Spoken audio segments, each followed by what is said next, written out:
يا نفس إن لم تظفري لا تجزعي. السلام علیکم ورحمۃ اللہ وبرکاتہ. الحمد للہ رب العالمین والصلاة والسلام علی اشرف الانبیاء والمرسلین. اللہم صل وسلم علی نبینا محمد. اما بعد فاعوذ باللہ السمیع العلیم من الشیطان الرجیم من ہمزہ ونفخہ ونفثہ. بسم اللہ الرحمن الرحیم.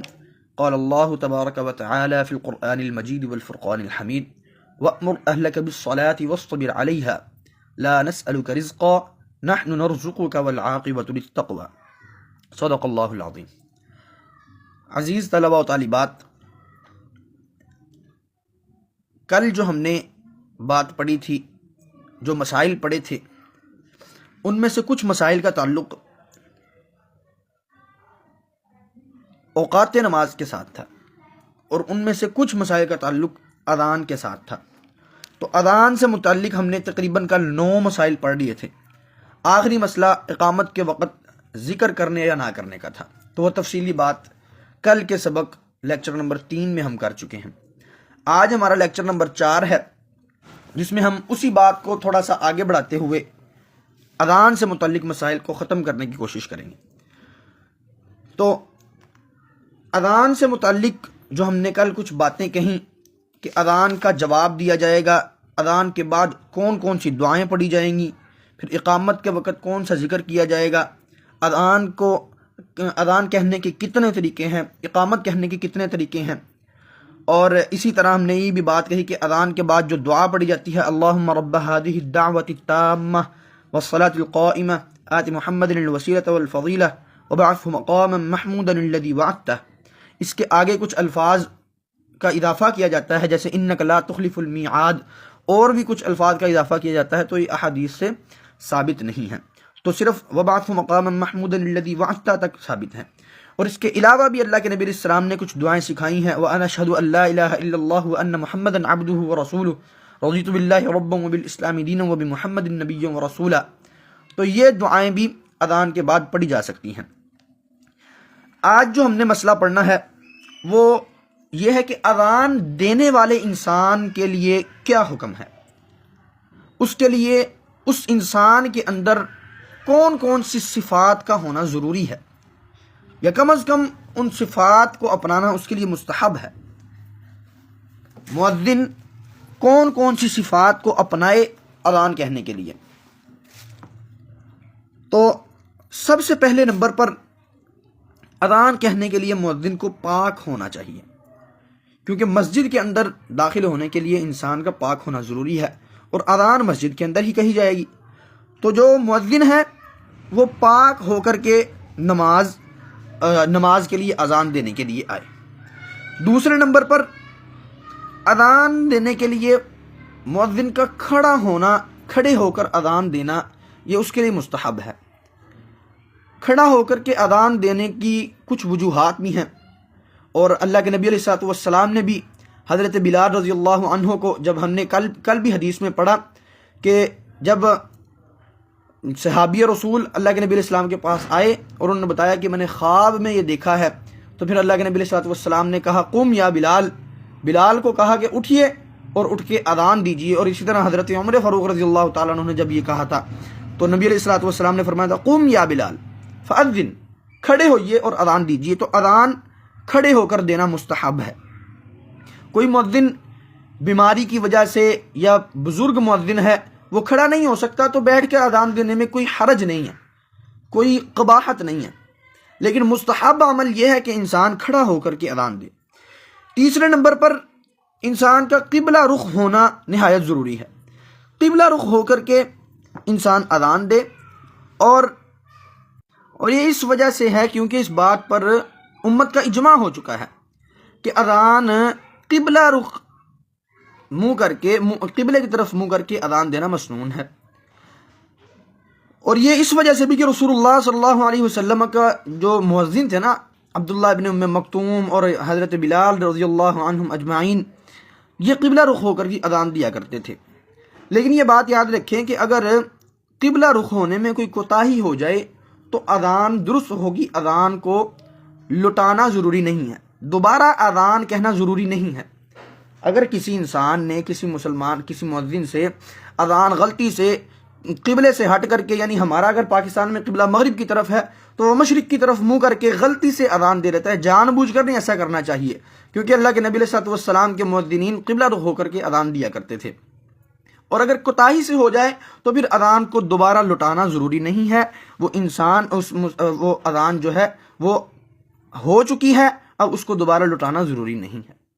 چوتھے نمبر پر مؤذن کے لیے جو کام کرنے کا ہے وہ یہ ہے کہ اذان دیتے وقت اپنی انگلیوں کو کانوں میں داخل کرے گا۔ اس کی کیا وجہ ہے، کیا سبب ہے کہ مؤذن انگلیوں کو کانوں میں داخل کرے گا؟ انگلیاں جب کانوں میں داخل ہوں گی تو انسان کو اپنی آواز نہیں آئے گی، تو جب اس کو آواز نہیں آ رہی ہوگی تو وہ پھر اونچی آواز سے کلام کرے گا، اونچی آواز سے اپنی جو اذان کے کلمات ہیں ان کو ادا کرے گا، جس کی وجہ سے زیادہ لوگوں تک اذان کی آواز پہنچے گی۔ پانچویں نمبر پر مؤذن کے کرنے کا کام یہ ہے کہ وہ 2 تکبیروں کو جمع کرے گا، یعنی اللہ اکبر اللہ اکبر علیحدہ علیحدہ نہیں کہے گا، ان دونوں کو ملا کے کہے گا، اللہ اکبر،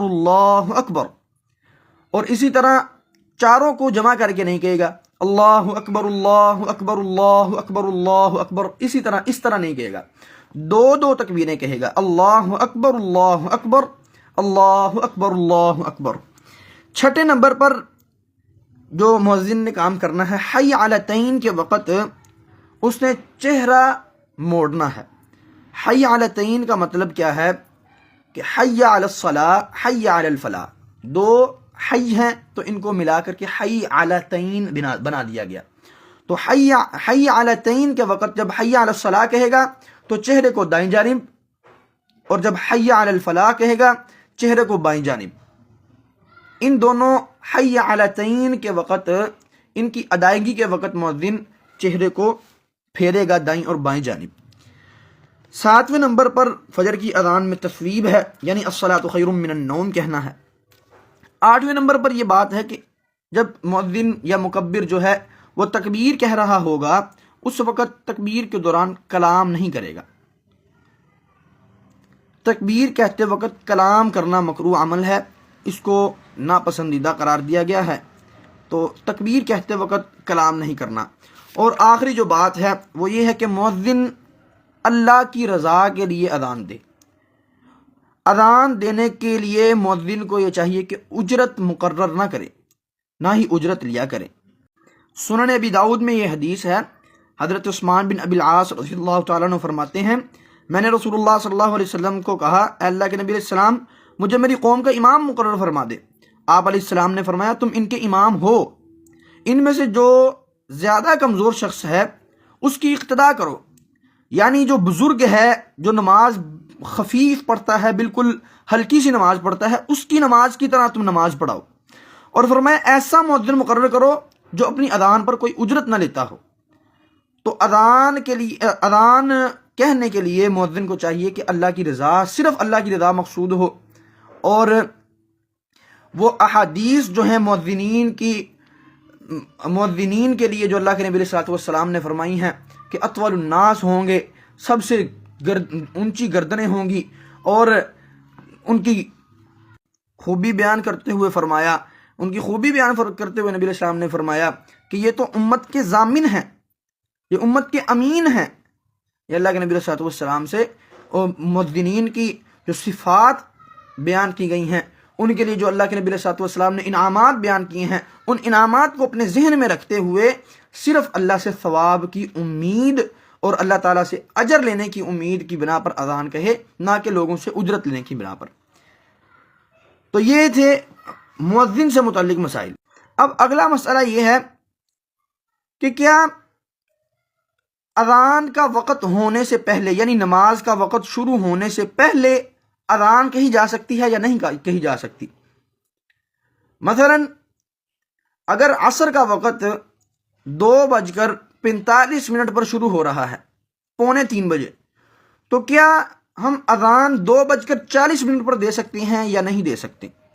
اس کا وقت شروع ہونے سے پہلے ہی اذان دے سکتے ہیں یا نہیں دے سکتے؟ تو یہ بات یاد رکھیں، جب تک اذان کا اس نماز کا وقت شروع نہیں ہو جاتا تب تک اذان نہیں کہی جائے گی، کیونکہ اگر وقت شروع ہونے سے پہلے ہی اذان دے دی جائے اور گھر میں موجود خواتین جو ہیں وہ اذان سن کے نماز ادا کر لیں تو پھر تو وقت کے اندر اس نے نماز پڑھی نہیں ہے، تو اور بھی بہت سے مشتبہات واقع ہو سکتے ہیں، اور بھی بہت سے اشکالات واقع ہو سکتے ہیں۔ اس لیے جب تک اذان کا وقت نہ ہو، جب تک نماز کا وقت شروع نہ ہو، تب تک اذان نہیں کہی جائے گی۔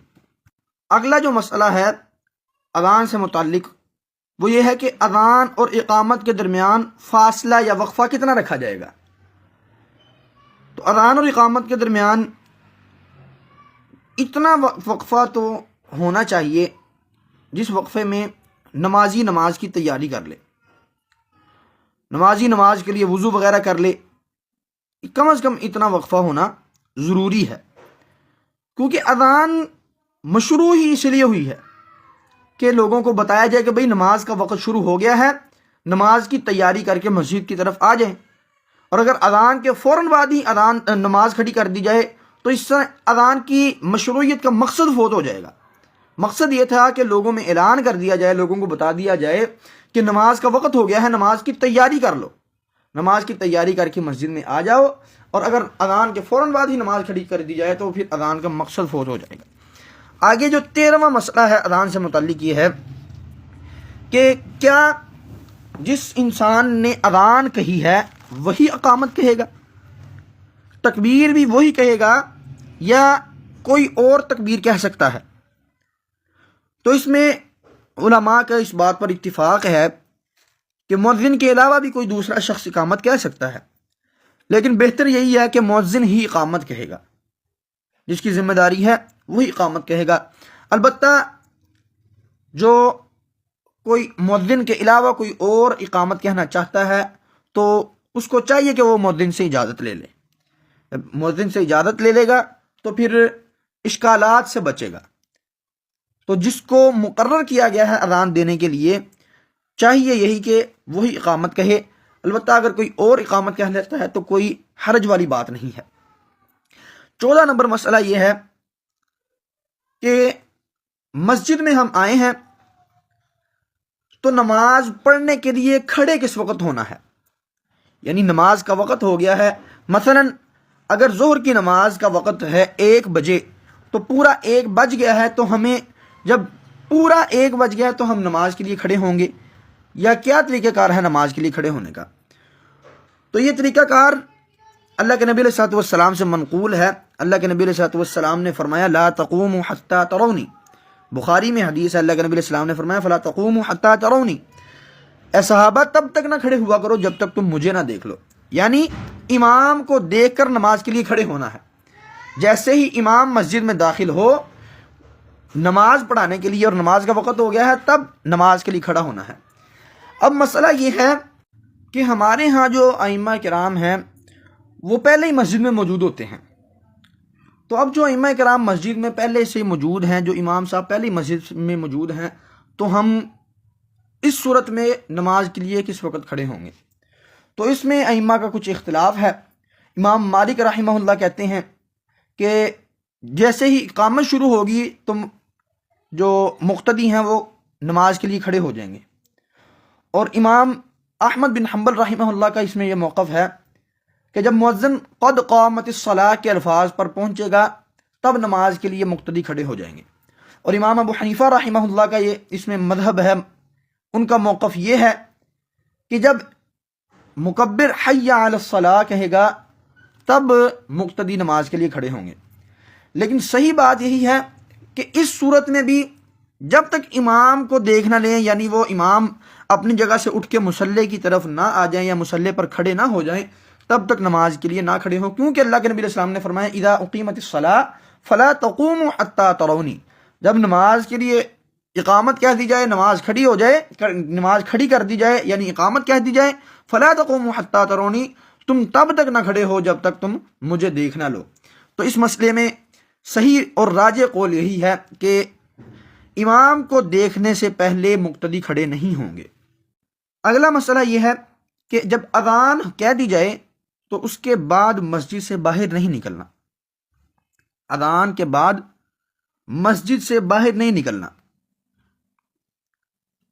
کیونکہ کچھ احادیث میں اللہ کے نبی علیہ السلام نے فرمایا مسجد اذان سن کے شیطان بھاگ جاتا ہے، شیطان بھاگ جاتا ہے۔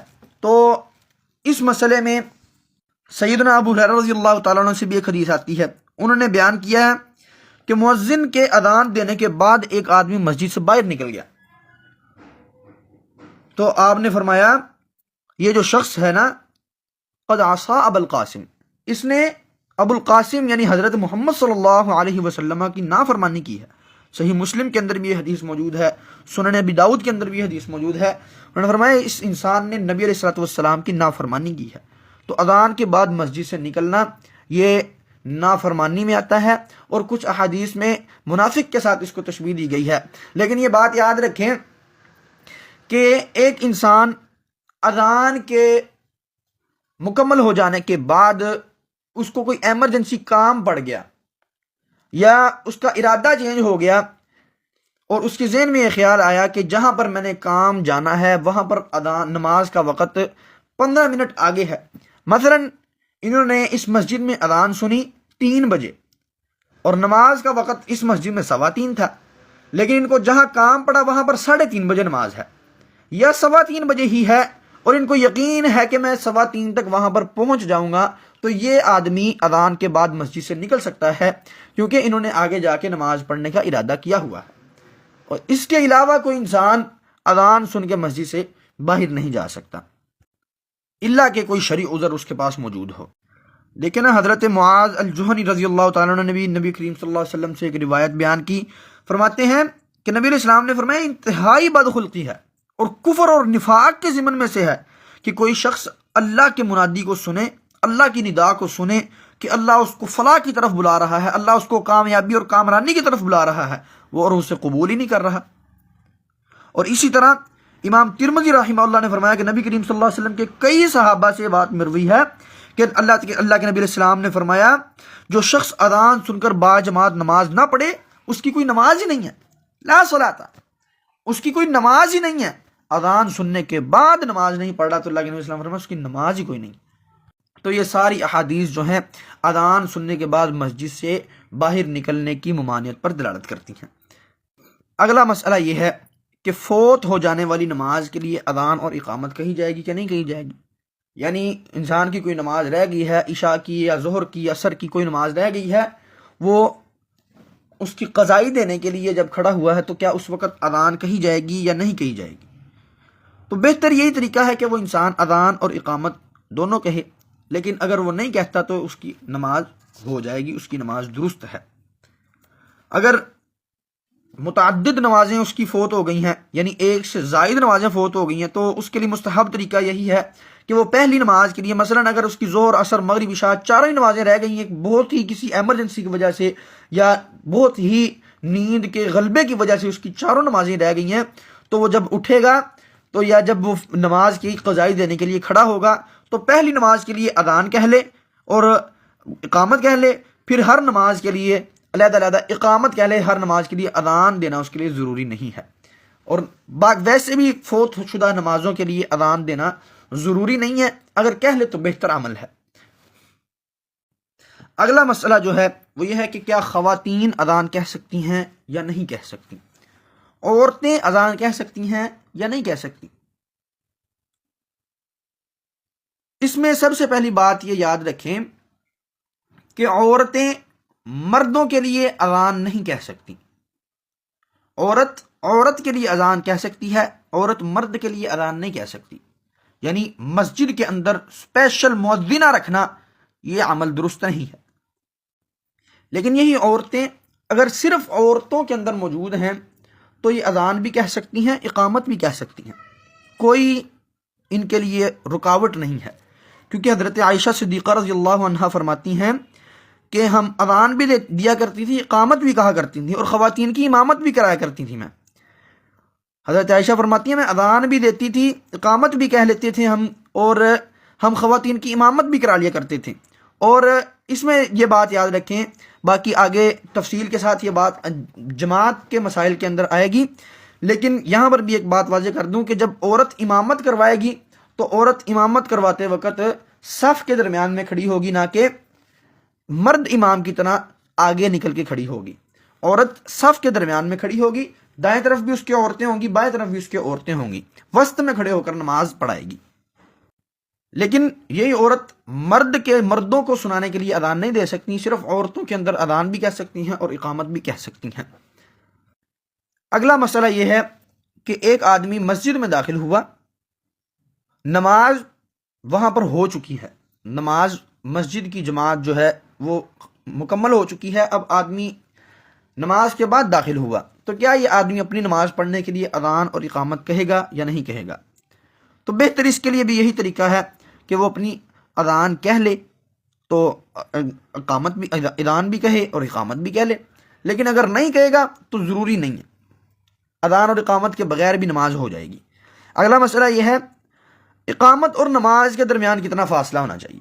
پہلے ہم نے پڑھا اذان اور نماز کے درمیان کتنا فاصلہ ہونا چاہیے، اب یہ ہے اقامت اور نماز کے درمیان کتنا فاصلہ ہونا چاہیے۔ اقامت، یہ اس بات کو یاد رکھیں کہ اقامت اور نماز کے درمیان کلام وغیرہ کے ذریعے فرق کرنا جائز ہے۔ مثلا اقامت کے بعد جو امام صاحب ہیں وہ یہ بات کہہ سکتے ہیں کہ صفیں درست کر لیں اور شلواریں وغیرہ ٹخنوں سے اوپر کر لیں، اور کوئی بھی اس طرح کا کلام کر سکتے ہیں، جائز ہے، کوئی حرج نہیں ہے، کوئی مضائقہ نہیں ہے۔ اگر فرق اور فاصلہ لمبا ہو جائے تو اقامت دوبارہ نہیں کہی جائے گی۔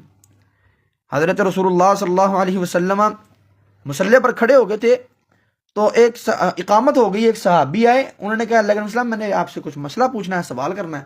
اللہ کے نبی علیہ السلام ان کو لے کر کے پیچھے چلے گئے اور ان سے سرگوشیاں کرتے رہے۔ پھر اللہ کے نبی علیہ السلام اتنی دیر کھڑے رہے کہ لوگ جو صحابہ بیٹھے تھے، جو نمازی بیٹھے تھے،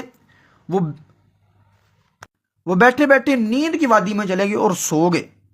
اتنا وقفہ اقامت اور نماز کے درمیان آ گیا۔ تو گویا اقامت اور نماز کے درمیان وقفہ ہو سکتا ہے، کوئی مذائقہ نہیں ہے، اور وقفہ زیادہ بھی ہو جائے تو اقامت کو دوبارہ نہیں دہرایا جائے گا۔ آگے جو مسئلہ ہے اذان سے متعلق کہ ایسا مؤذن اذان کہہ سکتا ہے جس کو اذان دینے کے لیے مقرر نہیں کیا گیا۔ تو اس مسئلے میں یہ بات یاد رکھیں کہ وہ مؤذن جو مقرر ہو اس کی اجازت کے بغیر دوسرا آ کے اذان نہیں دے سکتا۔ جب تک اس کی اجازت نہیں لے لیتا تو اس کی اجازت کے بغیر اس کے لیے جائز نہیں ہے کہ وہ اذان کہے، الا کہ نماز کا وقت یا اذان کا وقت ختم ہو رہا ہے اور یہ بات اس کو مشاہدے سے پتہ لگ گیا کہ اب تو جو مؤذن مقرر کیا گیا ہے اب تو وہ مؤذن نہیں آ سکتا، پھر اس صورت میں وہ اذان کہہ سکتا ہے۔ اس کے علاوہ اس مؤذن کی اجازت کے بغیر کوئی دوسرا آدمی آ کر کے اذان نہیں کہہ سکتا۔ اگلا مسئلہ اذان سے متعلق اور آخری مسئلہ بہت ہی اہم مسئلہ ہے کہ اذان میں ایسی چیزوں اور ایسے کلمات کا اضافہ کر لینا جو اذان میں سے ہے ہی نہیں، جو اذان کا حصہ ہی نہیں۔ یہ بات بڑی احتیاط سے اور بہت غور سے سنیں۔ دیکھیں اذان ایک عبادت ہے، اور عبادات کا جو مدار ہے، عبادات کی جو اصل ہے وہ اتباع پر ہے۔ اللہ کے نبی علیہ الصلوۃ والسلام کی ایسے عمل پر اگر مہر لگی ہے تو پھر ہی وہ عمل ہو سکتا ہے، یعنی اللہ کے نبی علیہ السلام سے وہ بات منقول ہے تو ان کی اتباع میں عبادت ہوگی۔ اگر دلیل موجود ہے تو عبادت ہوگی، اگر عبادات میں دلیل موجود نہیں ہے تو کوئی عبادت نہیں ہے۔ اسلام میں عبادات کا جو مدار ہے وہ اتباع پر ہے، اور اذان بھی ایک عبادت ہے۔ اس کے اندر کسی چیز کا اضافہ کرنا، کسی چیز کی کمی کر لینا، کسی چیز کا اس کے اندر کچھ الفاظ کا اضافہ کر لینا، یہ سب کے سب ممنوع ہیں۔ اللہ کے نبی علیہ الصلوۃ والسلام کی صریح مخالفت ہے۔ رسول اللہ صلی اللہ علیہ وسلم نے فرمایا من احدث فی امرنا ھذا ما لیس منہ فہو رد، جس نے ہمارے اس دین میں کوئی نیا کام جاری کیا جو اس میں سے نہیں تھا تو یہ نیا کام مردود ہے، باطل ہے، اس کام کا دین سے کوئی تعلق ہی نہیں۔ اور فرمایا کل محدثۃ بدعہ وکل بدعۃ ضلالہ وکل ضلالۃ فی النار، ہر نئی چیز بدعت ہے اور ہر بدعت گمراہی کی طرف لے جانے والی ہے اور ہر گمراہی آگ میں لے جانے والی ہے۔ تو یہ اذان کے اندر الفاظ کا اضافہ کر لینا، یہ کس طرح کے الفاظ ہیں، یہ انشاءاللہ تعالی ہم آگے بات کرتے ہیں کہ کس طرح کے الفاظ ہیں جن کا اضافہ کر لینا، جن کا اضافہ ہمارے معاشرے میں کیا جاتا ہے۔ تو یہ اضافہ کرنا اذان کے اندر ممنوع ہے، حرام ہے، ناجائز ہے۔ کوئی بھی انسان اس چیز کا حق نہیں رکھتا کہ اللہ کے رسول صلی اللہ علیہ وسلم کی بتلائی ہوئی باتوں کے اندر اضافہ کرے یا ان باتوں میں سے کسی چیز کو کم کر دے۔ تو سب سے پہلے نمبر پر یہ بات یاد رکھیں کہ جو اضافہ کیا جاتا ہے نا، یہ یا تو اللہ کے نبی علیہ الصلوۃ والسلام کی محبت میں کیا جا رہا ہوتا ہے یا حضرت علی رضی اللہ تعالیٰ عنہ کی محبت میں کیا جا رہا ہوتا ہے۔ دیکھیں، اللہ کے نبی علیہ الصلوۃ والسلام سے ہر مسلمان محبت کرتا ہے۔ ہر مسلمان جو اسلام کا کلمہ پڑھتا ہے، ایمان رکھتا ہے اور جنت میں جانے کا شوقین ہے اور جہنم سے بچنے کا لالچی ہے کہ وہ جہنم سے بچ جائے اور جنت میں چلا جائے، وہ انسان محمد صلی اللہ علیہ وسلم سے اپنی جان سے بڑھ کر کے محبت کرتا ہے۔ محبت کا تقاضا یہ ہے کہ جس طرح اللہ کے نبی علیہ السلام نے کہہ دیا ہے اس سے ایک قدم بھی آگے نہ بڑھائے، ایک حرف بھی اپنی زبان سے زیادہ نہ ادا کرے اور ایک حرف اس سے کم بھی نہ کرے۔ تو سب سے پہلے نمبر پہ دیکھیں، اذان کے اندر ہمارے ہاں کچھ یوں سننے کو ملتا ہے کہ اللہ اکبر، اشہد ان لا الہ الا اللہ، اشہد ان لا الہ الا اللہ، آگے اشہد ان سیدنا محمد رسول اللہ۔ یہ کلمات رسول اللہ صلی اللہ علیہ وسلم سے ثابت نہیں ہیں۔ اللہ کے نبی علیہ الصلوۃ والسلام نے صرف اتنا سکھایا ہے، اشہد ان محمد رسول اللہ، صرف اتنا کہنا ہے۔ اس میں سیدنا یا کچھ اور الفاظ کا اضافہ کر لینا یہ بدعت ہے۔ رسول اللہ صلی اللہ علیہ وسلم سے یہ ثابت نہیں ہے۔ دوسری بات کیا ہے کہ اذان میں کسی حرکت یا کسی حرف پر یا کسی مد کے اضافے کے ساتھ اس میں ترنم اور سر کا اہتمام کرنا، اذان کو ترنم کے ساتھ ادا کرنا، سر لگا لگا کے گانے والوں کی طرح اذان کو کہنا، یہ عمل بھی بڑا مکروہ ہے، بہت ناپسندیدہ یہ عمل ہے۔ اگر تو اس عمل سے کسی معنی کے بدلنے کا اہتمام ہو یا ابہام پیدا ہو جائے تو یہ عمل حرام ہے۔ اگر معنی ہی تبدیل ہو جائے تو یہ عمل حرام ہو جائے گا۔ یہ انسان حرام کا مرتکب ہے جو ترنم کے ساتھ جو الفاظ کے معنی بدل کے اذان کہہ رہا ہے، یہ انسان ثواب حاصل کرنے کی بجائے گناہ کما رہا ہے۔ حضرت یحییٰ بن بکا رحمہ اللہ نے بیان کیا کہ میں نے سیدنا ابن عمر عبداللہ ابن عمر رضی اللہ تعالیٰ عنہ کو ایک آدمی سے بیان کرتے ہوئے دیکھا کہ میں تم سے، حضرت ابن عمر اس آدمی کو کہہ رہے تھے، فرما رہے تھے میں تم سے اللہ کی خاطر بغض رکھتا ہوں۔ پھر انہوں نے اپنے ساتھیوں سے فرمایا میں اس سے بغض اس وجہ سے رکھتا ہوں کہ یہ ترنم کے ساتھ اذان دیتا ہے اور اس اذان کہنے پر یہ اجرت حاصل کرتا ہے، اس وجہ سے میں اس انسان کے ساتھ اللہ کے لیے بغض رکھتا ہوں۔ تو انسان جو ترنم کے ساتھ گا کر کے اذان کہتا ہے، صحابہ کا اس انسان کے ساتھ رویہ یہ تھا۔ اور ہمارے ہاں یہ بات بڑی سننے کو ملتی ہے کہ ہر اذان سے پہلے اور ہر اذان کے بعد با آواز بلند سپیکروں کے اندر رسول اللہ صلی اللہ علیہ وسلم پر درود پڑھا جاتا ہے، سلام بھیجا جاتا ہے۔ دیکھیں محترم بھائیوں اور بہنوں،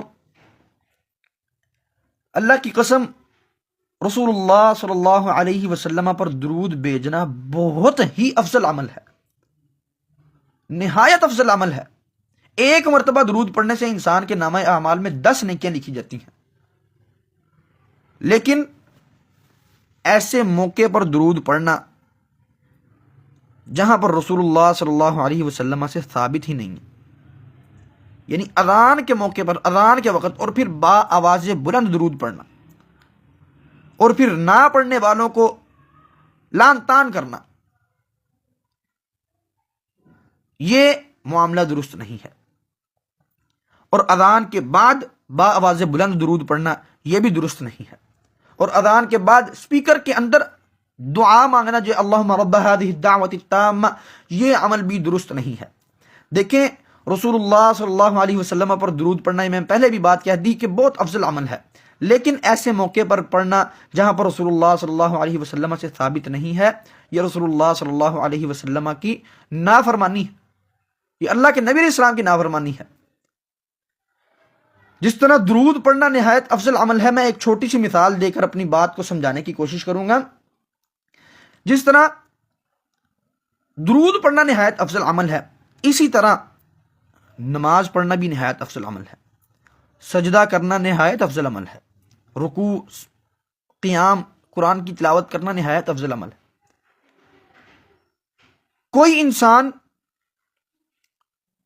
نماز ظہر کی 4 رکعات کی بجائے 5 رکعات ادا کرے تو کیا اس کو ثواب ملے گا یا گناہ ملے گا؟ دیکھیں، اس نے نماز کے اندر قرآن کی تلاوت کی ہے، رکوع کیا ہے، سجدہ کیا ہے، اللہ کی تسبیحات بیان کی ہیں، لیکن پھر بھی اس انسان کو گناہ مل رہا ہے. کیوں؟ کیونکہ اس نے اللہ کے رسول کی نافرمانی کی ہے، اللہ کی نافرمانی کی ہے. اسی طرح یہاں پر بھی یہی معاملہ ہے، یہاں پر اللہ کے رسول سے ثابت نہیں ہے، اس لیے نہ اذان سے پہلے اونچی آواز میں درود پڑھا جائے گا، نہ اذان کے بعد اونچی آواز میں درود پڑھا جائے گا. جہاں پر ثابت ہے اذان کے بعد درود پڑھنا، وہاں پر آہستہ آواز سے ہے، سپیکر کے اندر یا اونچی آواز کے ساتھ درود نہیں پڑھا جائے گا.